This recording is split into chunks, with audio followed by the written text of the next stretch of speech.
आप सबको जय मसीह की। माधुरी मसीह यूट्यूब चैनल में आपका स्वागत है।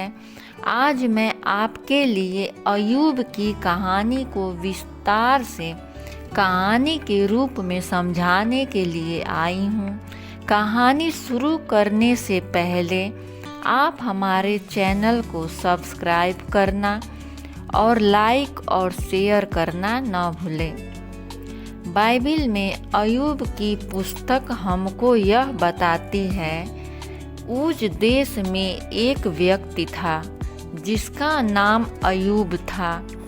वह बहुत ही खराई से चलने वाला व्यक्ति था और वह बुराई से दूर रहने वाला बहुत ही धर्मी व्यक्ति था।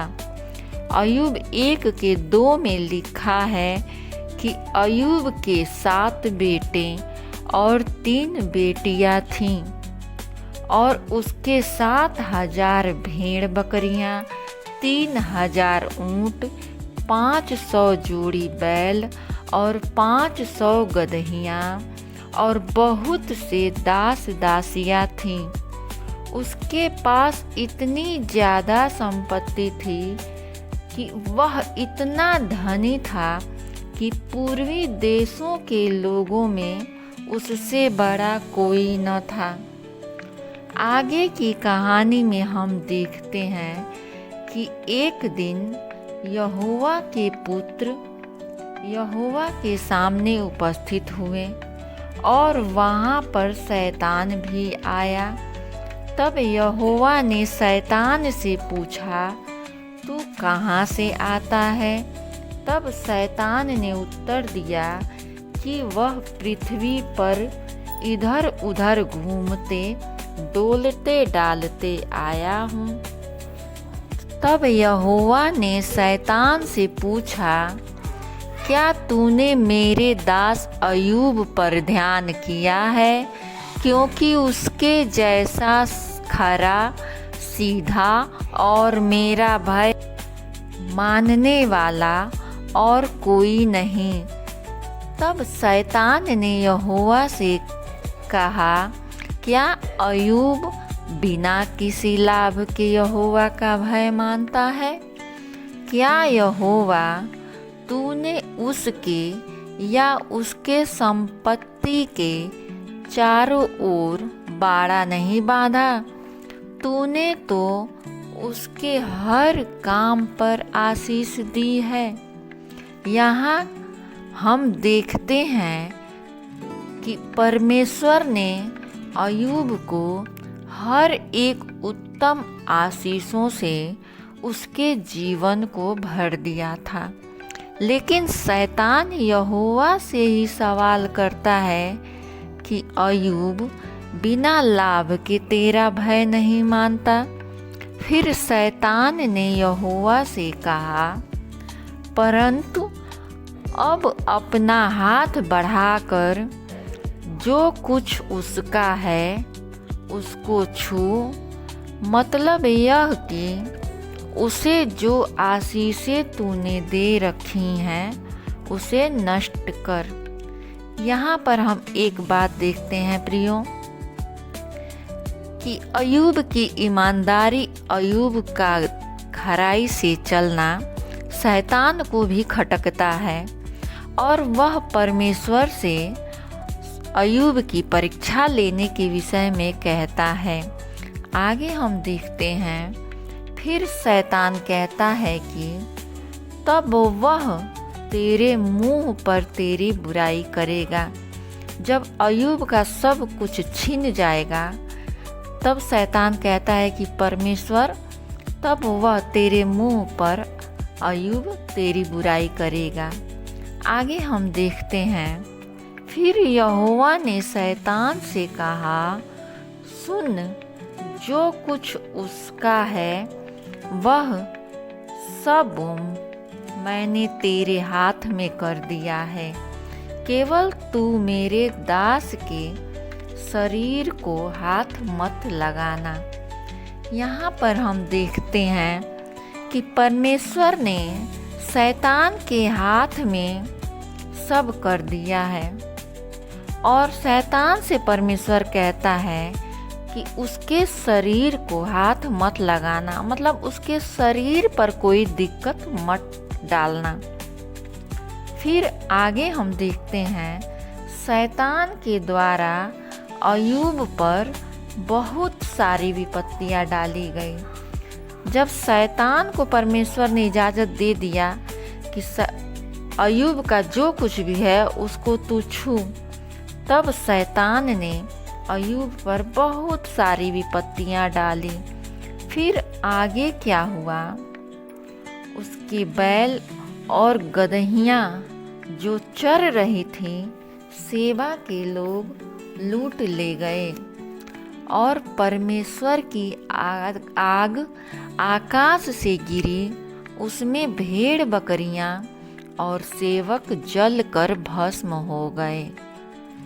उसके आगे क्या हुआ, कसदी लोग 3 दल बांधकर ऊंटों पर धावा करके उन्हें ले गए, और उसके सारे सेवकों को तलवार से मार डाला गया।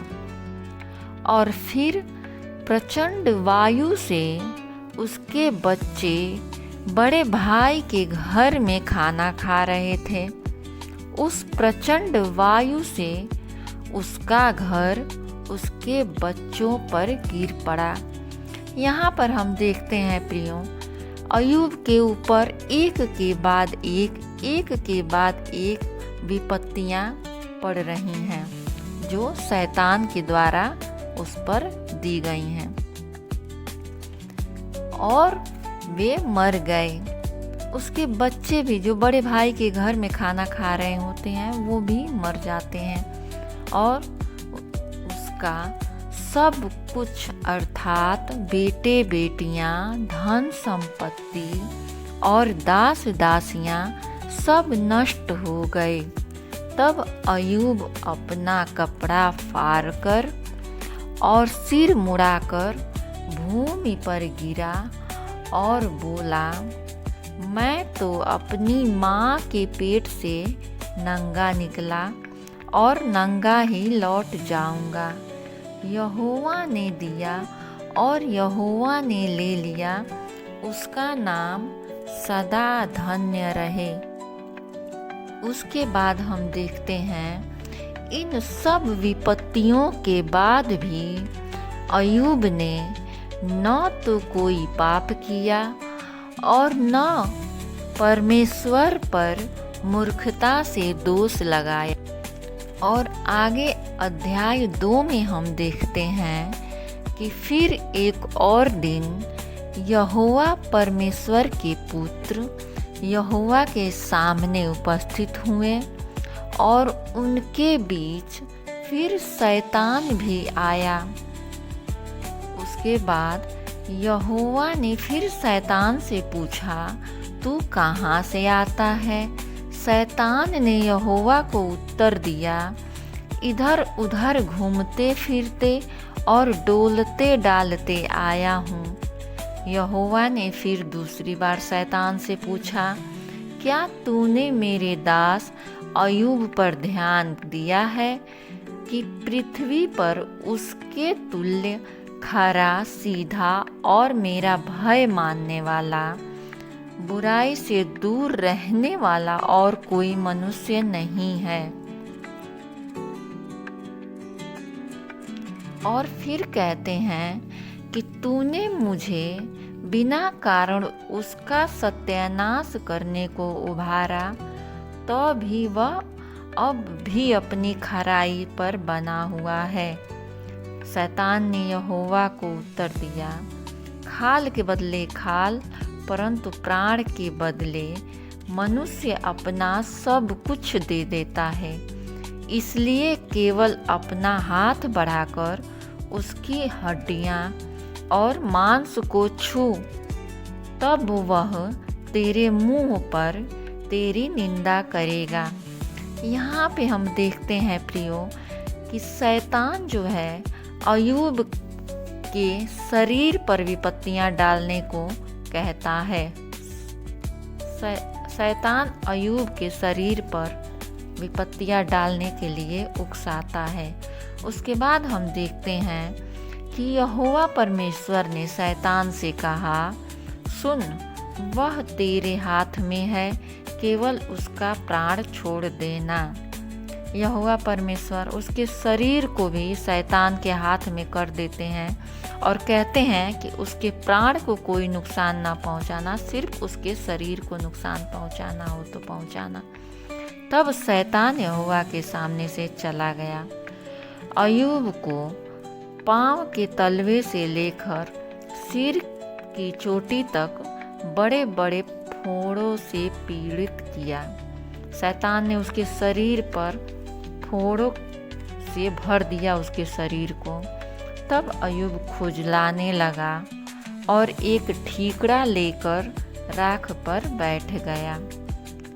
उसके बाद हम देखते हैं कि उसकी स्त्री आकर अय्यूब को धिक्कारती है और कहती है कि अब भी तू अपनी खराई पर बना हुआ है, परमेश्वर की निंदा कर। वह अय्यूब से कहती है कि परमेश्वर की बुराई कर, चाहे तू मर जाए तो मर जाए। तो इस पर अय्यूब क्या कहता है, अपनी स्त्री से कहता है कि तू मूढ़ की स्त्री सी बातें क्यों करती है? क्या हम जो परमेश्वर के हाथ से सुख लेते हैं तो दुख ना लें? इन सब की बातों के बाद भी अय्यूब अपने मुंह से परमेश्वर की निंदा नहीं की और न किसी प्रकार से पाप किया। इसके बाद हम देखते हैं प्रियो कि जब अय्यूब के शरीर पर फोड़े निकल आते हैं तो उसके मित्र उससे मिलने के लिए आते हैं। उसके 3 मित्र आते हैं। एक का नाम तेमानी एलीपज और दूसरे मित्र का नाम सूही बिलदद और तीसरे का नाम नामाती सोपर है। अय्यूब के इन 3 मित्रों को अय्यूब की विपत्ति का समाचार मिला तो वह आपस में ठान लिए कि हम भी अय्यूब के साथ विलाप करेंगे और उसके दुख में उसको हम शांति देंगे।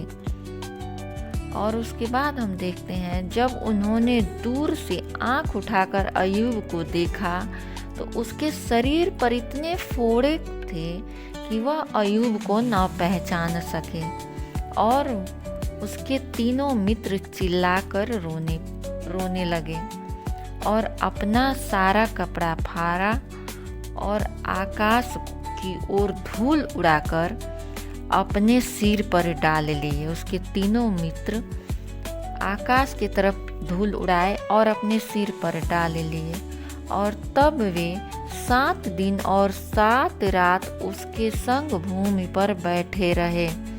परंतु उसका दुख बहुत बड़ा जानकर उससे उनके 3 मित्रों में से किसी ने भी बात नहीं की।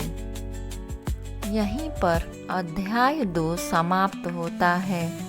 आगे की कहानी हम पार्ट 2 में लेकर आएंगे।